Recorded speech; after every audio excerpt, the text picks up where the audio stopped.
Bonjour à tous, il est 13h30. Merci de nous avoir rejoints sur ce webinaire low code. Donc voilà, donc nous sommes le 5 novembre et donc nous allons commencer notre série de webinaires no code sur la technologie Convertigo, mais sur le no code en général. Je vous remercie d'être présent à cette session. En attendant encore quelques participants, on a beaucoup de participants à cette session. Je dois dire que là, on est un peu surpris par notre, notre succès là, puisqu'on a rondé, en fait, on a 2 fois plus que d'habitude. Donc, ça veut dire que ce qu'on pressent est en train d'arriver. Il y a une vraie vague d'intérêt sur les technos low-code aujourd'hui, no-code. Et donc, tout ça, c'est tout à fait intéressant pour l'ensemble de l'industrie. Alors, on va encore attendre un peu 2-3 minutes et on va démarrer. Alors, simplement pour expliquer que sur votre panneau de contrôle, vous pouvez avoir des questions et réponses. Donc, n'hésitez pas de poser des questions aussi au cours de webinaire. On y répondra en fin de session. Et voilà. Et donc, bien sûr, vous pouvez bien sûr après nous interpeller sur d'autres points si ça vous intéresse. Voilà, vous avez le chat aussi, vous pouvez vous exprimer sur ce chat-là. Donc, je suis en compagnie de Tom qui m'assiste sur le webinaire. Vous ne le voyez pas sur la caméra, mais il est derrière, voilà. Et c'est lui qui va monitorer un peu tout ça. Et donc, on va donc pouvoir faire ça le plus interactif possible. Alors, encore quelques petites minutes. En général, on attend 3 minutes après l'heure, 3 à 4 minutes après l'heure. J'espère que le son est bon et j'espère que vous nous voyez bien. Si ce n'est pas le cas, n'hésitez pas à nous le faire savoir sur le chat. Voilà, donc j'espère. Ah, voilà, d'accord. Merci Muriel. Voilà, merci d'avoir bien répondu à tout ça. Alors, entre parenthèses, le webinaire est live sur LinkedIn et sur YouTube. Le post LinkedIn vous donne l'URL de l'URL live. Bon, vous êtes en direct, mais pour ceux que ça peut intéresser, vous pouvez rebalancer ça à d'autres personnes si ça peut vous intéresser. Quelques secondes, voilà, nous avons encore 2 personnes qui viennent nous joindre.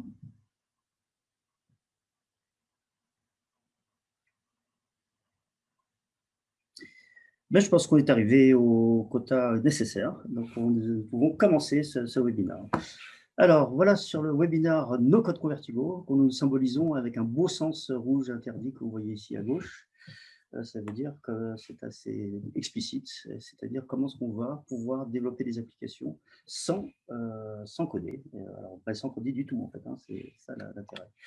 Alors, pour me présenter, on va passer vite sur ce slide. Moi, je suis Olivier Picciotto, je suis un des fondateurs de Convertigo. C'est moi qui vais vous présenter cette technologie-là.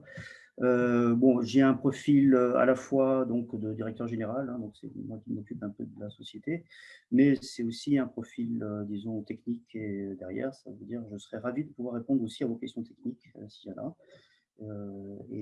Voilà, j'ai quand même une petite connaissance des produits que nous fabriquons sur Convertigo, et surtout sur cette vision-là qui commence à monter forte au niveau du no-code. Voilà, n'hésitez pas à me poser des questions par la suite. Alors, on va rentrer tout de suite dans le vif du sujet. Le no-code, c'est quoi? En gros, ça veut dire zéro code, hein. Alors, vous avez peut-être entendu parler des technologies low-code. Donc, on va peut-être en parler aussi d'ailleurs dans ce webinaire-là. Mais là, on s'intéresse au zéro code. Ça veut dire rien à écrire. En gros, très simplement, tout le monde peut faire une application no-code. On appelle ça les citoyens dans notre jargon. C'est-à-dire, un citoyen n'est pas un développeur. Un citoyen, c'est quelqu'un qui a un vrai problème et qui veut faire une application elle-même et qui veut vraiment fabriquer de cette manière-là. Et alors, dans ce monde-là, qu'est-ce qui se passe? C'est que souvent, des gens ont des idées, mais ne peuvent pas les réaliser puisqu'ils n'ont pas les connaissances techniques nécessaires pour réaliser les applications. Ben, le zéro code, le no-code va permettre de faire ça. Alors, qu'est-ce qu'on va fabriquer avec ça? Des applications mobiles et web. Alors, on insiste beaucoup sur le côté mobile, puisque, en fait, pratiquement aujourd'hui, tout le monde utilise des applications mobiles. Les applications web, c'est très important, bien sûr. Mais qui regarde ces applications? On les regarde quand? On le regarde voilà, on le regarde en déplacement, on le regarde dans le transport en commun. Pas beaucoup ce temps-ci, on se demande pourquoi. Mais on regarde, bien sûr, tout le temps ces applications-là. Et le mobile est un des formats les plus intéressants. Et on verra que dans le mobile, il y a deux points qui nous intéressent. C'est la diffusion de ces applications mobiles d'une manière pratique, mais aussi sa capacité à travailler d'une manière offline. C'est-à-dire comment est-ce qu'on peut travailler sur une application mobile quand elle n'est pas connectée. C'est parfois très intéressant. Alors, évidemment, développer des applications, c'est compliqué. Imaginez qu'on puisse le faire sans formation. On pourrait le faire directement avec un produit intuitif là-dessus. C'est vraiment le but du no-code, en fait. Et voilà, alors on ne dit pas que c'est vraiment en 3 clics qu'on peut faire forcément une application, mais on n'a au moins pas du tout ce problème de formation à faire, d'apprendre du Java, du Swift et autres technologies coûteuses. On ne dépend pas des équipes techniques, on l'a redit, en grand compte, en grande société, on a toujours une opposition forte entre les gens qui ont des projets, qui ont des besoins, et la DSI, la direction du système d'information, qui n'arrive pas à fournir les applications. Et qu'est-ce qui se passe quand ça se passe là? En gros, les choses ne se font pas, l'agilité n'est pas dans l'entreprise. Alors, on va effectivement demander à des gens de développer les produits à côté, qui sont un peu en dehors de la DSI. Ça fait des produits qui ne sont pas forcément très, très bien intégrés dans l'entreprise. Donc, c'est tout ça qu'on voudrait éviter, en fait, et pour avoir une vision homogène. Ça, c'est dans les grandes entreprises. Dans les entreprises de plus petite taille, les équipes de DSI sont réduites. On n'a pas énormément de ressources à la direction des systèmes d'information. Et encore une fois, la backlog, ça veut dire la liste des applications à écrire, elle augmente et on n'a pas la solution. Et donc ça, c'est aussi un problème à gérer. Et surtout, après, on a peut-être même aussi des gens qui ont des startups ou des gens comme ça qui veulent commencer à avoir des projets. Dans une certaine mesure, on va pouvoir utiliser la technologie no-code pour eux. Alors, après, il y a deux grandes visions. On a la vision générale du no-code. Il y a pas mal de gens qui s'intéressent à ça. Vous avez peut-être entendu parler du groupement qu'on appelle Contournement avec Alexis Kovanenko, donc des gens qui s'intéressent à faire du no-code pour start-up et compagnie. Mais en fait, là, c'est plutôt Convertigo dans ce cas-là. Et nous, on s'intéresse plus au no-code pour les entreprises. En fait. C'est deux visions un peu différentes, mais qui se rejoignent parfaitement sur la nécessité de faire ces choses-là. Alors, en gros, le but de tout ça, c'est bien sûr d'augmenter la digitalisation, d'augmenter la capacité de digitalisation des entreprises en réduisant les frais techniques. Et voilà, en entreprise, on s'intéresse à maintenir les standards de sécurité et la gouvernance des données. C'est très très bien de faire des applications no-code ou quoi que ce soit, mais où sont hébergées nos données, qui les gère, à quelle sécurité je peux avoir accès, et ainsi de suite. Il y a dans le marché des gens qui s'intéressent à faire du no-code aujourd'hui, Convertigo parmi d'autres, sauf que ces données, on ne sait pas très bien où sont hébergées. Voilà, il y a des données qui sont hébergées dans des clouds divers et variés, dont on ne sait pas très bien qui sera le président aujourd'hui, par exemple. Voilà, ça, c'est des choses qui se passent. Et même dans certaines entreprises, on ne veut pas que les données soient hébergées à l'extérieur de l'entreprise. Militaires, certaines banques, certaines institutions un peu sécurisées ne désirent pas mettre leurs données dans le cloud. Et encore une fois, ça, c'est des choses sur lesquelles on veut pouvoir agir. Donc le no-code, c'est très bien, mais le no-code doit pouvoir gérer tout cet ensemble-là qui est derrière. Alors bien sûr, mettre des données sur le cloud, c'est tout à fait possible, et dans la plupart des cas, c'est très très bien. Hein. Je ne suis pas en train de dire qu'il ne faut pas le faire, c'est simplement dire que ça ne s'applique pas à tous les cas. Alors on revient un petit peu sur cette histoire de no-code. Ben voilà, à quoi ça devrait ressembler. C'est quand même plus pratique de développer comme vous voyez ici à gauche, que de développer comme vous avez vu à droite. Voilà, ça c'est exactement ce qui se passe, c'est que quand on fait du no-code, c'est des drag and drop tout simple, visuel, et quand on écrit du code, ben, ça ressemble plutôt à ce qu'il y a à droite. Avec, alors c'est très joli, il y a plein de couleurs, mais c'est un peu abscon. Alors bien sûr, hein, on a un peu triché, on a fait que le code collé à droite, il est petit et difficile à lire. Bien sûr, c'est pas très honnête, j'avoue, mais c'est pour vous montrer un peu la grande différence quand même de rapidité de choses qu'il va faire. De toute façon, on va le voir en vrai, on va faire une petite démo de ça, de voir comment on va construire en temps réel une petite application no code qui est derrière. Okay. Donc voilà, très clairement, on fixe de cette manière les choses. Alors vous voyez aussi que les visualisations sont en temps réel. Quand je fais, vous avez sur la droite un écran qui montre que votre application se construit en temps réel en fonction de disons, de vos actions sur la gauche. Ça aussi, c'est très intéressant. Et on va voir que dans le produit qu'on fait, qu'on va démontrer là, cette action de temps réel se fait à distance. Ça veut dire que vous pouvez très bien faire en sorte que des gens soient en train de visualiser votre application et que vous voyez en temps réel ces modifications se faire de manière collaborative. Ça aussi, c'est assez intéressant, en tout cas pour le collaboratif, dans ces périodes de confinement où tout le monde n'est pas forcément derrière le même écran. Voilà, donc ça, c'est sûr que c'est une chose. Alors, cette montée en puissance, voici un graphique qu'on a sorti de Google Trends. Voilà, alors si vous ne connaissez pas Google Trends, en gros, c'est tout simplement Google qui recense les recherches qui sont faites sur un certain mot-clé et qui regarde sur une échelle de 0 à 100 la fréquence de recherche de CROT. Bien sûr, la courbe finit toujours à 100, puisque c'est en fait un pourcentage, hein, c'est relatif. Eh bien, regardez l'engouement pour le no-code depuis janvier 2019. Et surtout, c'est assez rigolo, regardez ce qui s'est passé à partir du premier confinement. Donc, on observe une croissance régulière de la courbe.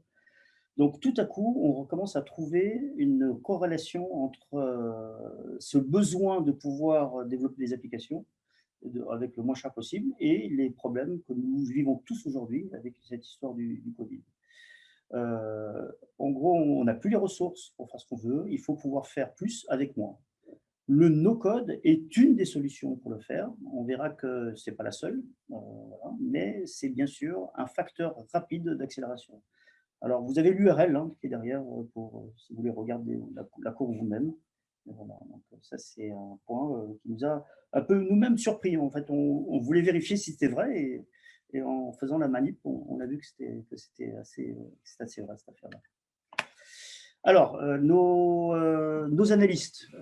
Nos analystes sont des gens toujours très sympathiques. Là, on a sorti un chiffre Forrester. Donc, vous connaissez les analystes. Ce sont des cabinets d'analyse qui, en gros, font des prédictions. Alors, parfois, ils n'ont pas tout à fait bon dans les prédictions, notamment, par exemple, les instituts de sondage. Ils n'avaient pas tout à fait prévu certaines choses qui se passent outre-Atlantique, par exemple. Mais quand même, c'est intéressant de voir ce qu'ils disent. Ça montre une tendance, ce n'est pas la vérité, c'est simplement une tendance, mais cette tendance est vraie, c'est-à-dire qu'on a pu voir que déjà, on le voit nous-mêmes, c'est-à-dire on n'a pas besoin finalement de Forrester pour le voir, qu'il y a un intérêt dans ces choses. Alors ça intéresse tout le monde, qu'il y a 21 milliards de dollars en 2022 qui vont être faits en no-code. Je ne suis pas tout à fait convaincu, mais au moins, ça montre que c'est vraiment quelque chose qui est en train de monter. En fait. Donc, tout le monde s'intéresse à ça. Alors, à quoi ça sert ces fameuses applications de code, en fait? Donc, plusieurs usages. Donc, déjà, des applications basées sur les formulaires. Vous avez entendu parler les formulaires, c'est finalement quelque chose qui est l'essentiel de la digitalisation quand on réfléchit. Beaucoup d'entreprises utilisent des formulaires papier, demande de congé, demande de déplacement, avis de client, ainsi de suite. Et tout ça, c'est des formulaires de saisie, en fait. Attestation de sortie Covid, tiens, c'est marrant, c'est formulaire aussi. Qu'est-ce qu'on peut trouver d'autre? Plein d'applications basées sur un constat de saisie d'assurance, constat d'accident, c'est saisie de formulaire en fait. Et donc, toutes ces choses-là pourraient être digitalisées sans avoir besoin de développer des centaines d'applications derrière. Et voilà un exemple vraiment d'application, des applications no-code. Consultation de données aussi, c'est très simple. Imaginez que vous puissiez tout simplement saisir dans des champs de recherche et afficher des tableaux qui viennent derrière, avec des courbes, des choses qui viennent derrière. Ça aussi, ça se fait beaucoup. On le voit énormément dans les outils de business intelligence, de BI en fait. On fait déjà ça et beaucoup d'outils de business intelligence sont déjà en fait des plateformes no-code sur le marché. On en trouve déjà pas mal. Tableau, par exemple, des gens qui font ce genre de choses, ClickView. Donc, ce sont des gens qui, évidemment, font déjà finalement des applications no-code. En fait, il n'y a pas tellement de choses qui est derrière. Tout ce qui est traitement de données en back-end, ça veut dire que saisir de la donnée, c'est très bien, mais après, il faut la traiter. Donc, injecter ces données dans des systèmes de traitement qui sont derrière, par exemple pour les analyser ou pour faire des choses, c'est aussi un usage de ces applications de code. En deux parties, le formulaire de saisie de données, c'est bien du no-code, mais après, il faut envoyer cette donnée au système de traitement qui, lui, en général, existe déjà. Et en fait, c'est là qu'on vient tout de suite à une relation importante, c'est qu'une application no-code doit pouvoir s'interfacer, doit pouvoir échanger des données avec d'autres systèmes. Ça, c'est ce qui nous intéresse, en fait, parce que des systèmes qui sont complètement autonomes et qui marchent en circuit fermé, finalement, il n'y a pas trop d'intérêt. Et c'est ce qu'on va montrer, par exemple, dans les démos qui viennent un peu plus loin. Et donc, vraiment, la possibilité de vraiment agir sur cette donnée. Alors, les enquêtes publiques aussi sont des choses intéressantes. Pourquoi pas faire des formulaires, que pensez-vous ça? C'est du sondage, cliquez là si vous êtes d'accord, cliquez là si vous n'êtes pas d'accord, et ainsi de suite. Ça aussi, ce sont des applications que vous pourriez faire en no-code. Les tableaux de bord, on en a parlé, ça rentre un peu dans tout ce qui est BI. Mais je reviens sur les enquêtes publiques. Vous pouvez notamment diffuser des formulaires par des liens que vous pouvez envoyer par email ou par QR code et que tout le monde puisse répondre à ces enquêtes-là et compiler les données après, évidemment, dans des tableaux. Voilà des exemples d'utilisation d'applications de code. Alors, on ne peut pas faire tout ce qu'on veut dans une application no code. Je ne peux pas écrire Instagram, par exemple, ou je ne peux pas développer mon prochain, je ne pourrais pas développer Blablacar spécialement, en no code spécialement, ça deviendrait un peu plus côté.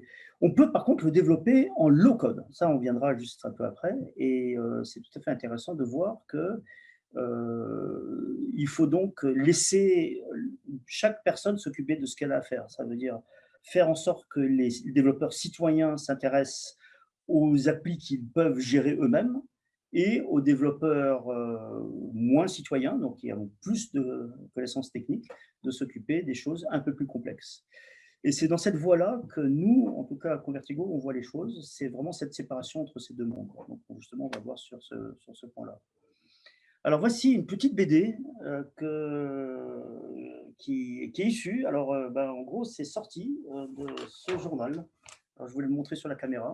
C'est le journal programmé de la magazine, hein, qui est classique, qui s'intéresse justement au low-code et au no-code. Je ne sais pas si vous voyez bien l'image. Et donc, ce magazine programmé a une petite BD dans la dernière page. Alors, on s'est permis de la reproduire uniquement pour le webinaire, hein, bien sûr. Les gens de programmer nous excuseront de ça, mais ça l'illustre bien. Alors, si vous avez, j'espère que c'est assez clair qu'on arrive à lire, donc je ne sais pas très bien. Mais en gros, l'idée, c'est que, bon, je vais essayer de relire ça, mais en gros, c'est des développeurs qui se moquent un petit peu d'un chef de projet qui a tout fait son application en no-code, et qui s'aperçoit au dernier moment que, eh ben, en gros, dans son application no-code, il y a un point clé qu'il n'arrive pas à gérer dans son outil no-code. Et donc là, ben, en gros, tout son travail, il faut qu'il le mette à la poubelle. Et que c'est quoi le plan faire. Donc, ils ne sont pas très gentils. Et voilà, alors le pauvre est en train de grelotter de rage en bas, là. Je ne sais pas si vous voyez ça. Alors évidemment, c'est le problème que vous voudrez tous, c'est ça le problème, c'est qu'on se dit, tiens, si je démarre sur des outils de ce type-là, est-ce que je vais pouvoir faire mon dev jusqu'au bout? Alors, c'est pas tout à fait faux ce qui est écrit dans cette BD, mais c'est pas tout à fait vrai non plus. Alors, on va essayer de démystifier ça. Donc déjà, il faut pas partir dans des projets no-code quand on sait tout de suite que la technologie ne va pas nous permettre de le faire. Par exemple, s'il y a quelqu'un qui dit: «Ah oui, moi je voudrais écrire le prochain LinkedIn en no-code», ben non, non, c'est pas une bonne idée. Il ne faut pas partir dans le projet comme ça. Ça se fera pas ça, comme ça. Je veux écrire mon site comment dire, de mon prochain jeu vidéo temps réel avec des animations 3D dans tous les sens en no code. Encore une fois, ce n'est peut-être pas la bonne idée. Okay, il faut bien choisir quand même de quoi il s'agit. Par contre, je voudrais en gros définir tout ce qui concerne mon interface de ticket d'incident pour mon entreprise. Ah bah tiens, c'est une bonne idée ça. Tiens. Ou bien je voudrais faire en sorte de faire que n'importe qui puisse prendre des commandes sans avoir à connaître l'interface utilisateur de SAP. Je ne sais pas si les gens ne connaissent peut-être pas SAP, mais enfin, bon, gros système de gestion extrêmement compliqué qu'on trouve dans des très très grosses entreprises. Et ben, donc, avec des boutons partout et très compliqué à utiliser, bah, oui, bah, ça, c'est par contre une très bonne idée d'utiliser du no-code pour faire des formulaires simplifiés à SAP. Voilà, ça, c'est une excellente idée. Donc, effectivement, bien utiliser les usages qui vont bien pour les produits qui vont bien. Mais surtout, c'est ça qu'on veut dire, c'est que on n'est pas obligé de dire que si je suis parti en no-code, je suis foutu et je ne peux plus rien faire et je suis obligé de tout recoder. Ça dépend des produits. Nous pensons que sur certains produits, ce n'est pas vrai. Et notamment, ce rêve peut devenir une réalité, en fait. Et pourquoi? Parce qu'en fait, des applications no-code, comme Convertigo, par exemple, peuvent être étendues avec du low-code et parfois même du code un peu classique, pour justement ne jamais bloquer un utilisateur et pour jamais tomber dans cette horrible situation qu'on voit sur la gauche ici. Et c'est vraiment ça qu'on veut vraiment promouvoir, montrer que c'est tout à fait possible. Et un des cas qu'on a vu, c'est assez classique. On a un client, bon, pas trop, qui est parti justement sur des produits no-code du marché et qui s'est trouvé bien coincé dans la situation qui était là derrière. Ce client, donc, après, vu qu'il y avait d'autres solutions, il travaille avec nous aujourd'hui et justement, il est assez content de voir que tous ces blocages qu'il aurait pu avoir, on a pu les contourner.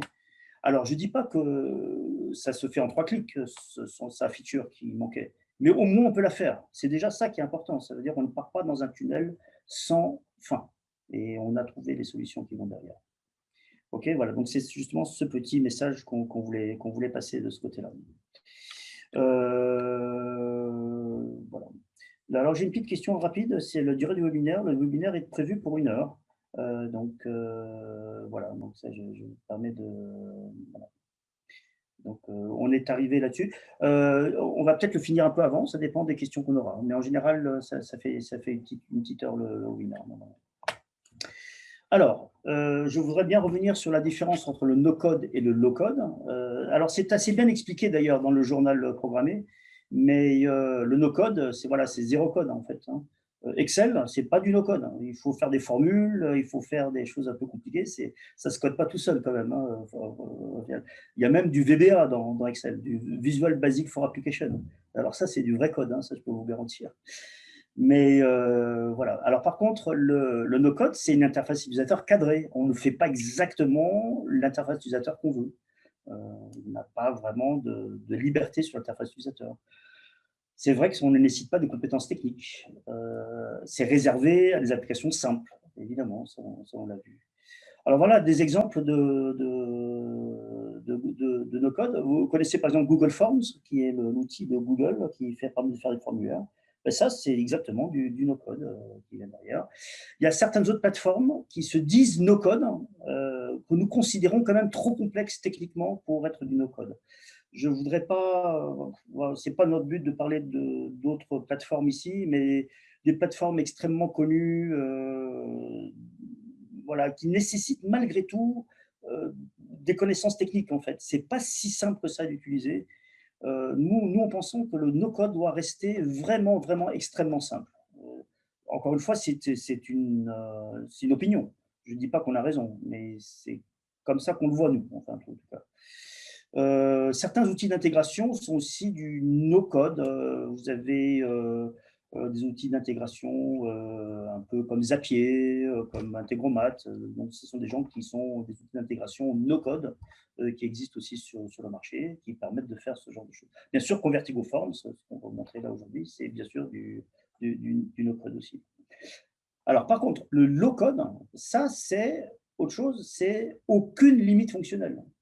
C'est pas parce qu'on fait du low-code sur des produits professionnels qu'on a des limites.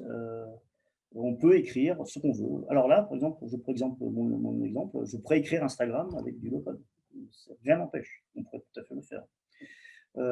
Mais alors là, bien sûr, ça nécessite des compétences techniques. Ça ne se fait pas en 3 clics non plus.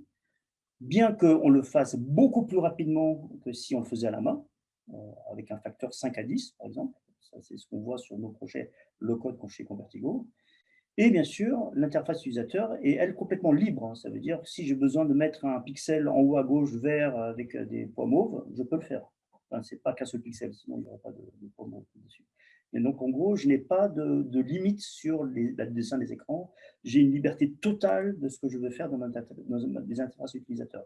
Chose que je ne peux pas faire, bien sûr, sur la gauche. Donc, pour nous, la bonne combinaison, enfin, la bonne solution, c'est la combinaison des deux technologies. En sachant qu'on réserve la technologie de type low-code aux gens qui fabriquent des applications extrêmement simples et que le low-code, on le complète de cette manière-là. Donc, dans notre vision, le no-code permet de faire, par exemple, les fameux formulaires, mais le low-code permet, lui, de définir les fameuses sources de données externes qui vont alimenter ces formulaires ou les actions de soumission de ce formulaire derrière. Et pourquoi pas faire en sorte que les formulaires qu'on a ou les écrans qu'on a construits avec le low-code puissent être intégrés eux-mêmes dans des applications plus complexes, no-code. Voilà. C'est ça notre vision de combinaison des deux. Et c'est comme ça que nous considérons que le monde du low-code et du no-code doit travailler ensemble. Okay, c'est vraiment cette vision-là. Alors, on va arriver donc aux démos. Aux démos, j'ai un peu loin avec mes écrans. Et donc, avant de passer à cette mécanique de démo, on pourrait faire une toute petite séance de questions-réponses et on serait ravis d'y répondre avant de démarrer les démos. Voilà, donc une petite pause de questions-réponses si vous en avez. Si vous n'en avez pas, je continue par la suite. On attend une petite minute.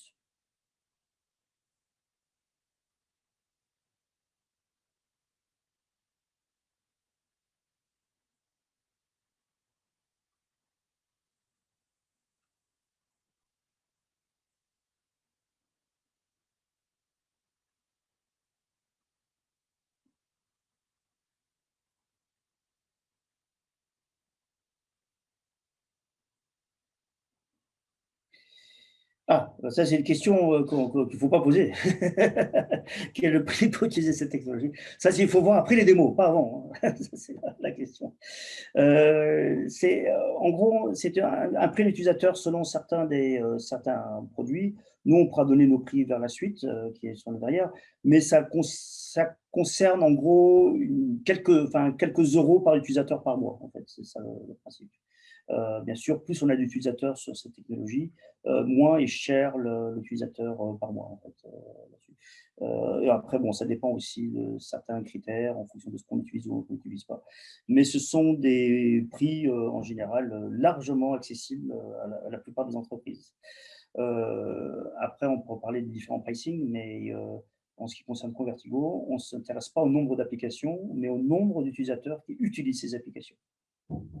Voilà, nos prix sont publics sur le site web Convertigo, donc on va voir directement. Ok, donc on va pouvoir commencer les démos. Alors, j'y vais. Donc, on va arrêter le slideware. Et donc, on va commencer les démonstrations.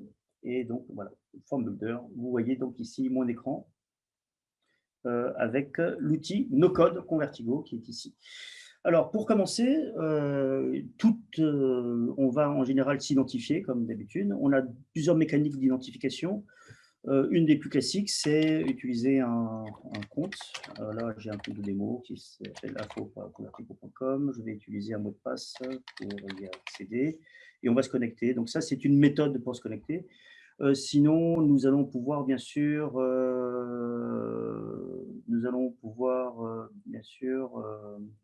utiliser plus d'autres choses. Par exemple, l'authentification automatique avec Google ou avec Microsoft dans la part des grandes entreprises. Nous pouvons aussi configurer des authentifications diverses et variées en fonction des systèmes d'entreprise. Il faut savoir qu'en entreprise, l'authentification est une des choses les plus complexes à mettre en œuvre puisque, en fait, chaque entreprise a parfois des moyens différents d'identification. Une des forces de la technologie Convertigo, c'est justement pouvoir s'adapter à tous ces types de configurations. Alors, je ne vais pas vous sortir des mots-clés compliqués, genre OpenID, autres, des choses comme ça, mais voilà. Donc, c'est une plateforme telle que Convertigo est capable, elle, de s'identifier avec ce genre de choses. Donc, on va se connecter. Et donc là, nous allons ici arriver sur notamment des formulaires qui sont ici, ou bien une édition de formulaires tels qu'on les voit là. Vous pouvez, par exemple, partir des modèles de formulaires que nous avons par défaut. Voilà, on a plusieurs types de modèles de formulaires qui sont là. Par exemple, inscription pour recevoir un t-shirt gratuit, ou bien démarrer une demande de travaux, ou faire divers et variés. Donc, nous, je vous propose de commencer un formulaire de base. Donc, voilà, on va revenir sur les projets. Et on va démarrer, par exemple, un nouveau formulaire tout neuf. Hein, voilà, donc, on va appeler démo webinar. C'est simple, enregistré. Et donc, notre formulaire qui est ici, qui est prêt à être fonctionné. Donc, on va tout simplement commencer à définir notre écran sans avoir à programmer. Donc là, voilà. Bonjour, bienvenue sur le form démo. Voilà, on va simplement ici le centrer, changer la taille de la police. Voilà, très bien. Très bien, très bien. Nous allons, par exemple, pourquoi pas insérer une petite image dans notre formulaire, un petit puzzle, voilà, un petit puzzle, voilà, ou bien un petit SMS, ça c'est joli, voilà, donc ça c'est bien. Bon, voilà, on est arrivé sur une petite. On va pouvoir bien sûr changer les polices de cette affaire-là, on va le mettre en italique, on va le mettre avec une couleur diverse et variée que je vais pouvoir choisir ici, excusez-moi, pouf. On va mettre ça dans un joli bleu pour que ça soit. Voilà. Bon, donc, voilà. Et donc là, on a fini déjà le header de mon formulaire, très simple. Donc, nous allons maintenant rajouter des champs directement, dynamiquement. Donc, une saisie de texte, voilà, qui vont bien ici. Et on va mettre votre question. Bonjour, alors ça c'est un formulaire démo. C'est quoi votre un numéro de téléphone? Votre numéro de tel. Voilà. Donc ça, c'est une réponse courte. Et on va donner un petit nom à cette chose-là. On va l'appeler tel. On va voir que ça va servir pour la suite. Voilà, donc votre numéro tel. Tiens, je vais par exemple rajouter un autre champ qu'on va mettre ici. Voilà, je vais l'appeler ici, ce champ. On va le mettre ici. Tiens, je vais mettre un petit message. Voilà. Là, ça sera peut-être une réponse longue parce qu'on a plus de place là-dessus. Et je vais donner ce nom qu'on va appeler message. C'est un unifiant technique sur ce message-là. Très bien.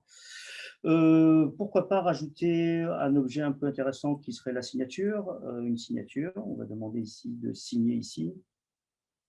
Voilà, signer ici. Ici. Ok, donc ça c'est fait, très bien. Alors j'ai un champ qui c'est automatiquement les signatures, parfait. Et voilà, donc ça j'ai déjà au moins une première page de mon formulaire. J'aimerais bien voir à quoi ressemble ce formulaire, donc je vais faire un aperçu. Donc ce formulaire il ressemble à ça. Il n'est pas très joli hein, encore hein, pour l'instant, donc on va tout simplement le changer un petit peu. On va pourquoi pas lui mettre une petite image de fond pour l'agrémenter. On va choisir une image de fond telle que celle-là, par exemple, où voilà, on aime les choses un peu bucoliques. Voilà, donc ça c'est bon, voilà, donc ça c'est fait. Donc là, il va être un peu plus joli parce qu'il y aura quand même une image de fond sur notre formulaire. Voilà, qu'est-ce qu'on va pouvoir faire d'autre? Ma foi, c'est déjà un petit formulaire qui est déjà intéressant. On va peut-être lui mettre une page en plus. Donc on va lui mettre ici une nouvelle page. Et donc cette page 2, dans cette page 2, je vais peut-être ajouter ici encore une saisie de texte et on va lui demander ici de dire plus d'informations.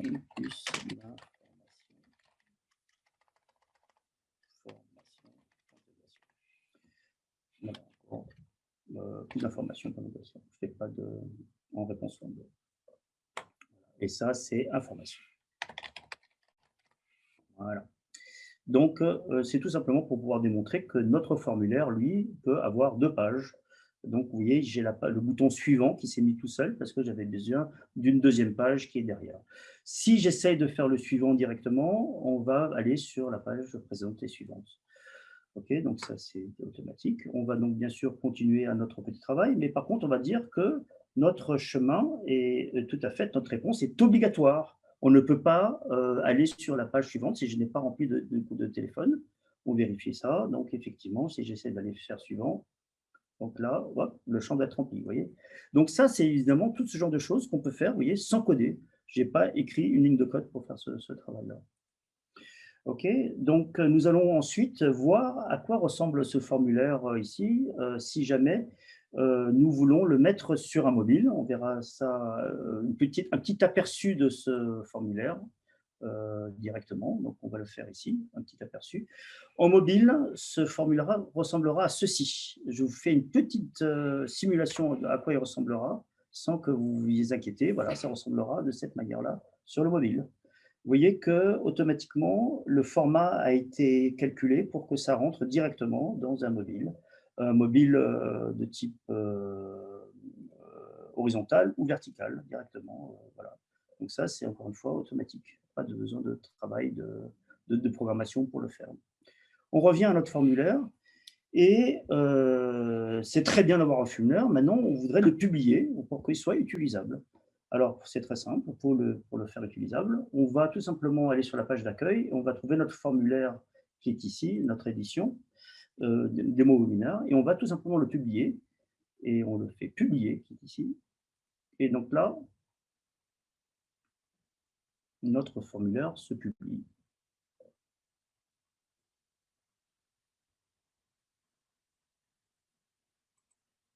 Voilà. Et donc, il est dans les formulaires publiés. Et nous voyons ici qu'il est en version numéro 1 du formulaire. Ça veut dire qu'une fois que ce formulaire est publié, je peux avoir des gens qui continuent à travailler sur la version suivante du formulaire et qui nous permet de pouvoir faire donc plus de nouvelles fonctionnalités pendant que ce formulaire est bien publié ici. À ce moment-là, nous pouvons, par exemple, activer le formulaire et le mettre comme un lien anonyme. En faisant ça, notre formulaire est devenu un lien anonyme.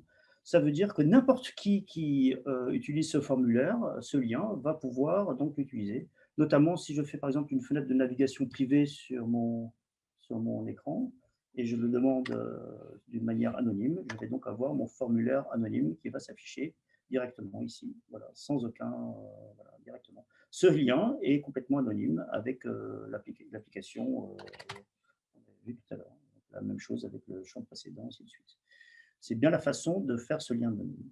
Mais on va aller un peu plus loin dans la diffusion, c'est qu'on va faire en sorte que notre application soit diffusée, non pas sous la forme d'un lien anonyme, mais on va la faire diffuser comme si c'est une application mobile complète.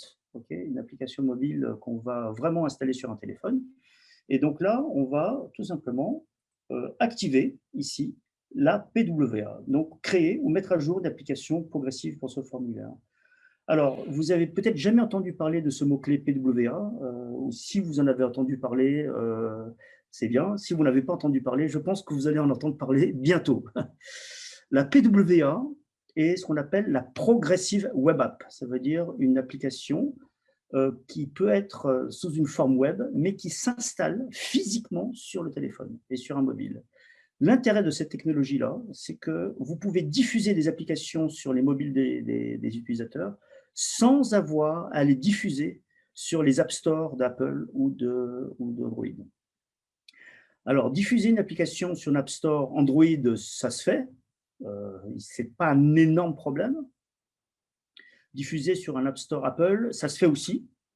Mais c'est un plus grand problème. Pourquoi? Parce que Apple a une mainmise totale sur la décision de si vous êtes ou pas éligible à être resté sur leur store. Dans la plupart des cas, ça ne gêne pas. Mais dans certains cas, ça gêne. Et notamment, on a vu notamment le problème qu'on a vu, par exemple, avec la polémique avec Fortnite ou des choses comme ça, où Apple a carrément viré des applications de leur store parce qu'elles ne leur convenaient pas. Alors, bien sûr, c'est un cas extrême. Mais on a vu aussi dans des entreprises des applications métiers entreprises pour les employés ou même pour des clients des entreprises qui étaient tout simplement éliminés des stores parce que d'un coup, Apple décidait que c'était plus vraiment bien pour eux. Alors, s'affranchir des stores, c'est vraiment bien et c'est vraiment intéressant. Franchement, c'est vraiment intéressant et c'est pour ça que la PWA devient de plus en plus intéressante. Donc, on va faire la démo là. Donc, vous allez donc tout simplement créer une PWA. Donc, je clique le bouton créer une PWA. On va lui donner un petit nom. Donc, alors par défaut, on va prendre l'icône qui est l'image qu'on a mis là, démo webinar, démo webinar. On va par exemple changer aussi l'écran de. Alors, le rouge, c'est peut-être un petit peu violent là. On va rester un peu dans les verts gris, voilà, ok, donc ça c'est bon. Et donc, on va dire que c'est une application anonyme qui ne nécessite pas d'authentification. Et on va donc générer l'application web progressive. Donc, ça, c'est donc on est en train de préparer cette application-là. Et donc, elle va donc se générer pendant ce temps-là.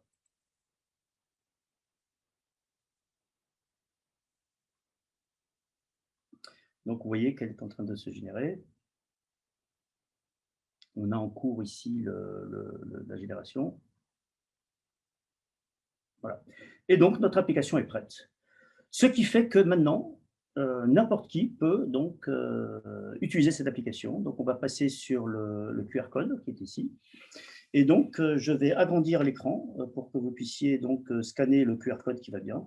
Alors, moi, je le fais en plus avec mon mobile. Voilà, vous le voyez sur la droite. Donc, si je prends mon petit scanner et j'essaye de scanner. Alors, vous pouvez le faire vous-même hein, si vous voulez. Voilà, grosse website.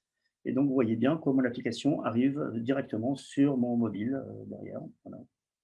Avec les couleurs que j'ai dites, bienvenue sur le forme démo que je viens de construire ici, et la fameuse signature qui m'intéresse. Voilà. Okay, donc ça c'est vraiment avec l'écran suivant. Ah oui, excusez-moi, le champ de numéro de téléphone devait être rempli, hein, 33, je sais pas quoi. Enfin bon, là je vais mettre. On verra qu'après on va se servir de ce champ-là. Voilà. Donc voilà, je vous invite à le faire aussi vous-même. C'est une application publique, elle est voilà, publique. Où le QR code est valable. C'est une vraie démo live. Donc voilà. Donc comment dire, le QR code affiché sur l'écran. Encore une petite minute pour que vous puissiez tester. Voilà.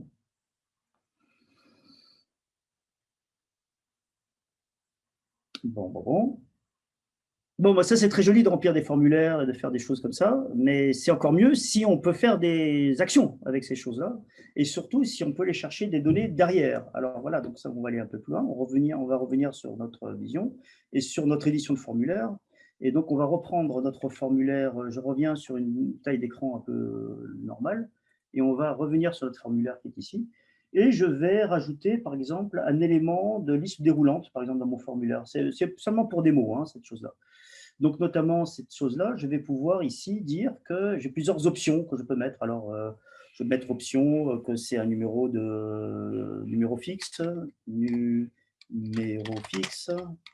ou bien si c'était un numéro mobile. Donc, voilà, numéro mobile.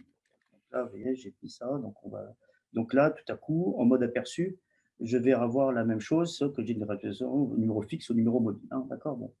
Alors ça, c'est très très bien. J'ai que deux options, ok. Mais en général, dans la vie, c'est pas que deux options et surtout les données que je peux avoir ici viennent de données qui sont globales dans l'entreprise. Et donc c'est là que je vais définir que mes données doivent venir depuis une source de données qui est ici. Et donc là, je vais choisir une des data sources de mon entreprise, notamment les employés de l'entreprise. Voilà, la data source des employés de l'entreprise, ce qui fait que maintenant, mon formulaire, au lieu d'afficher numéro fixe ou numéro mobile, il va afficher en gros les employés de l'entreprise.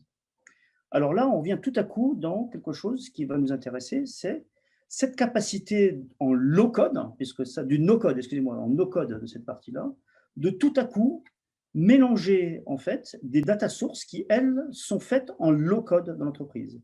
Donc, mon entreprise a fabriqué en fait des sources de données, et pour faire ça, elle les a fabriquées avec l'outil low-code de Convertigo. Et il les a mises à disposition des utilisateurs pour la partie no-code. Donc, c'est vraiment ce qu'on parlait de cette fameuse combinaison de données où on laisse les utilisateurs faire leur partie cliente et on laisse donc après les IT, la direction technique, fabriquer les fameuses sources de données qui nous intéressent pour fabriquer nos applications. OK, donc ça, voilà un exemple d'interaction low-code, no-code. On va aller un peu plus loin dans le domaine et on va voir que ici, on va donc après faire ce qu'on appelle une action. Alors une action, c'est faire en sorte que si jamais on soumet le formulaire, c'est très bien de donner la donnée, mais en fait, on va demander à cette donnée de faire du travail en plus. Donc, on va mettre une action et on choisit qu'est-ce qui est déclenché à la soumission du formulaire. Donc là, on va choisir dans les librairies d'actions.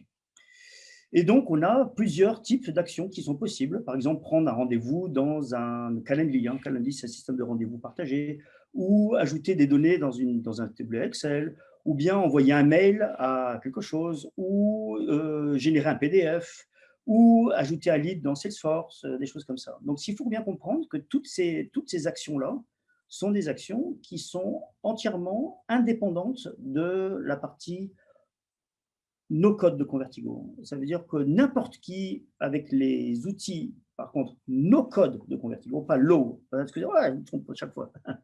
N'importe qui, avec les outils low code de Convertigo, peut définir des actions supplémentaires. Nous en fournissons quelques-unes, mais d'autres peuvent être fabriquées, notamment pour un usage très spécifique de l'entreprise. Par exemple, rajouter un bon de commande dans votre système de bon de commande, qu'on ne connaît pas, mais que vous pourriez vraiment intégrer dans les formulaires Convertigo Forms. Et notamment, une des actions qu'on pourra démontrer ici, c'est d'envoyer un SMS. Donc voilà, par exemple, envoyer un SMS, donc enregistrer. Donc quand le formulaire sera rempli, on va donc pouvoir envoyer un SMS. Alors, ça va être extrêmement simple. Pour envoyer ce SMS, dans mon action SMS, j'ai deux champs. J'ai le champ à qui je dois envoyer le SMS et le message à qui je dois envoyer le SMS. Donc, on me dit que pour envoyer un SMS, je dois remplir le champ tout. Et donc là, on va tout simplement lier le champ de saisie tel que j'avais saisi tout à l'heure au champ tout pour envoyer le SMS. Donc, on drag and drop et on met ici, push, tout simplement. Voilà, le numéro de téléphone est fait. Le message, ça c'est le contenu du message, je le glisse et je le mets ici dans le champ tout. Voilà, c'est fait. Et donc là, j'ai configuré mon action. Forms, zonage, send SMS. C'est fait. Donc, une fois que c'est fait, donc on va maintenant vérifier qu'on puisse envoyer un SMS. Donc, je vais passer en mode aperçu, ça veut dire faire fonctionner le formulaire. Et donc là, on va donc alors ça, c'est un champ qui ne sert à rien, je l'avais simplement mis pour la démo, mais on va rajouter ici un numéro de téléphone, donc 33 6 73 80. Voilà, un message, bonjour. Voilà. Alors, signé ici, je n'utilise pas ce champ, mais je le fais. Je vais au champ suivant, il n'y a pas grand-chose à dire dedans. Mais là, maintenant, je vais faire envoyer le message. Voulez-vous envoyer le formulaire? Oui, dans ce cas-là, donc directement, on envoie le message. Et donc, voilà, donc je peux simplement montrer ici sur mon téléphone que j'ai bien reçu le message ici, pouf, pouf, pouf, bonjour, voilà, qui est ici. Voilà, hello, voilà, voilà, bonjour, voilà, excusez-moi, le message qui vient d'arriver là. Okay. Donc ça, c'est une démo. Voilà, alors je peux vous faire la démo avec d'autres numéros de téléphone. Si vous voulez nous communiquer un numéro de téléphone, je serais ravi de l'utiliser. Je comprends que vous ne voulez pas, donc il n'y a pas de souci. Alors, j'ai une question intéressante. Où sont stockées les données du formulaire? Ben, c'est extrêmement très intéressant. Oui, bien sûr, elles sont stockées sur un serveur. La question, c'est où est ce serveur? Donc, nous avons plusieurs choix pour ça, ou la formule Cloud Convertigo qui stocke ces données sur ces serveurs cloud, qui sont des serveurs hébergés en France sur un data center à Paris. Voilà, donc ça c'est très clair. Mais nous, Convertigo, avons la différence par rapport à d'autres technologies de type no-code du marché, de pouvoir installer des technologies Convertigo sur des fermes de serveurs personnels. Ça veut dire que vous, entreprise, vous avez vos propres data centers. Nous pouvons faire tourner Convertigo sur vos data centers sans avoir à mettre ça sur un cloud particulier. Donc ça, c'est extrêmement important. Je parlais de la souveraineté des données et des données, disons, la gouvernance des données. Ça, c'est extrêmement important. Nous avons parmi nos clients, vous verrez le slide après, des gens qui n'aiment pas trop mettre leurs données chez, bah, moi je disais Trump.com, mais peut-être c'est Biden.com maintenant. Voilà. Okay. Donc ça c'est voilà. Donc ça c'est data center en France. Voilà. Donc ça c'est voilà. Donc vous voyez une petite idée de la façon dont on peut construire des applications et l'interaction entre la partie no code et la partie low code de Convertigo.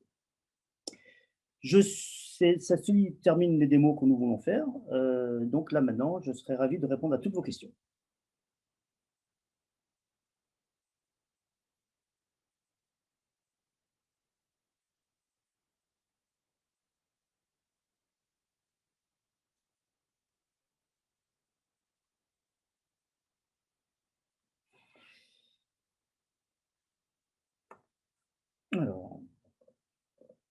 Alors, y a-t-il un mode debug pour corriger la débugger? Oui. Alors, oui, il y a des choses qui nous permettent de faire ça.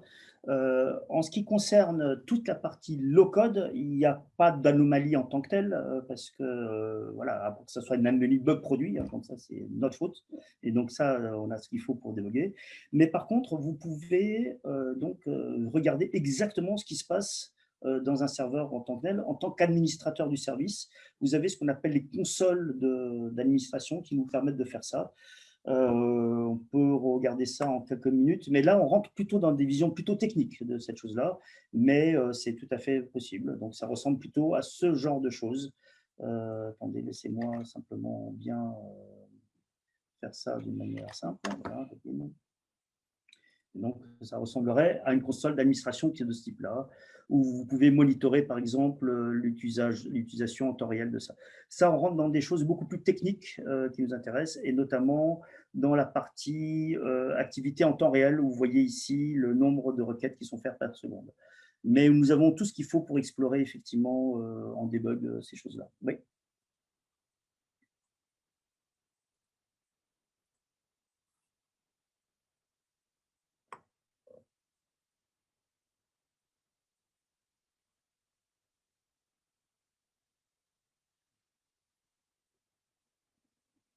Alors, d'autres questions?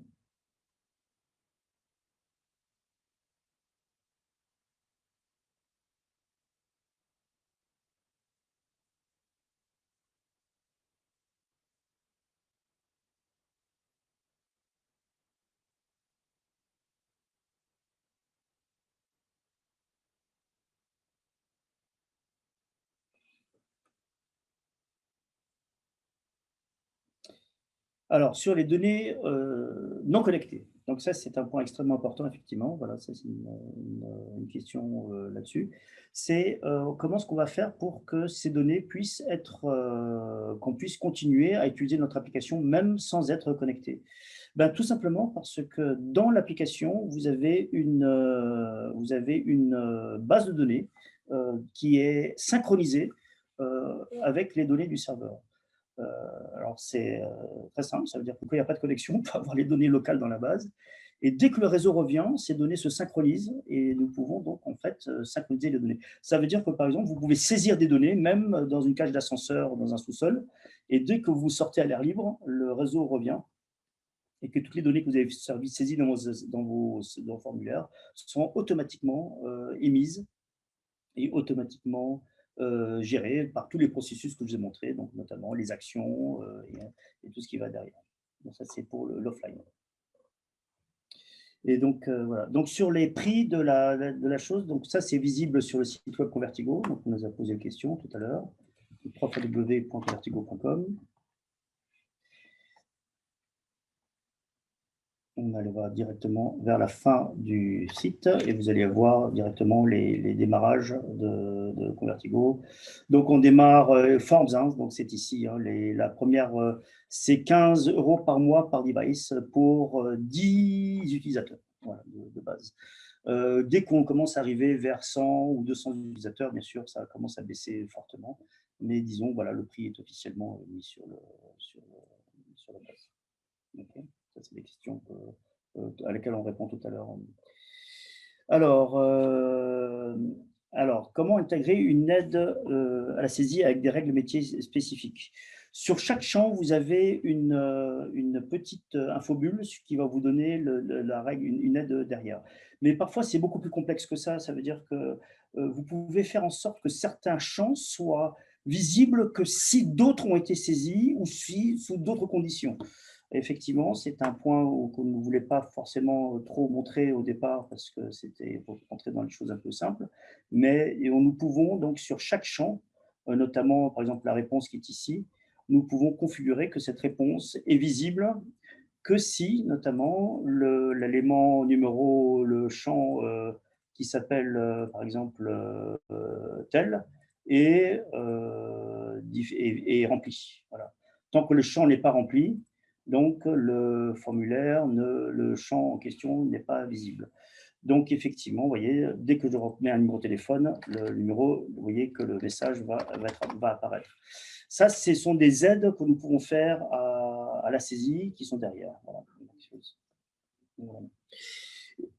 Alors, donc, il n'y a pas spécialement de version d'évaluation installée, puisque tout ça, ça se passe directement sur le cloud. Ce qui nous amène directement à ce dernier slide qui est ici. C'est notamment la liste des clients Convertigo aujourd'hui qui utilisent aujourd'hui la technologie en général, les technologies low-code et no-code Convertigo. Donc, nous savons plus de 40 grandes entreprises en fait, dans le monde qui utilisent ces technologies-là.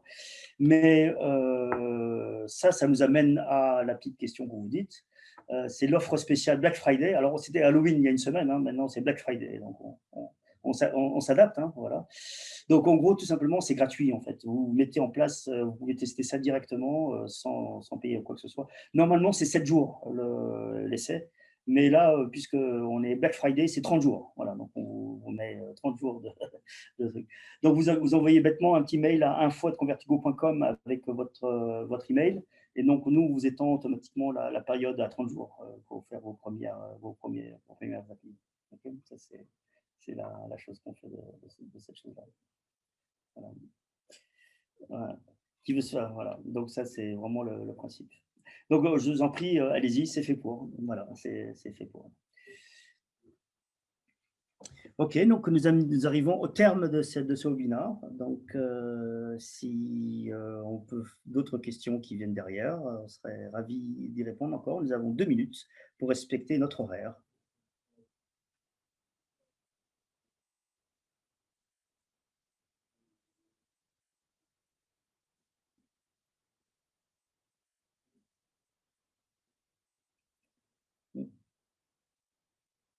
Voilà, alors merci. Voilà, c'est moi qui vous remercie tous. Merci d'avoir assisté à ce webinaire. Nous avons, voilà, donc c'est intéressant parce que ça montre bien qu'il y a un grand intérêt pour le no-code et le low-code de ces temps-ci. Ah, mais donc, juste au moment quand on arrête, il y a des questions qui arrivent. Ah, d'accord, ok, c'est parfait. Ok, merci beaucoup, merci à tous. Et puis après, à bientôt. N'hésitez pas, contactez-nous et on vous ouvre les comptes. Enfin, vous pouvez ouvrir les comptes directement. Hein, c'est sûr, ça se fait en onboarding automatique. Okay, envoyez bien le petit Black Friday sur info@convertigo.com. Comme ça, on vous étend bien la période à 30 jours. Merci à tous. Au revoir.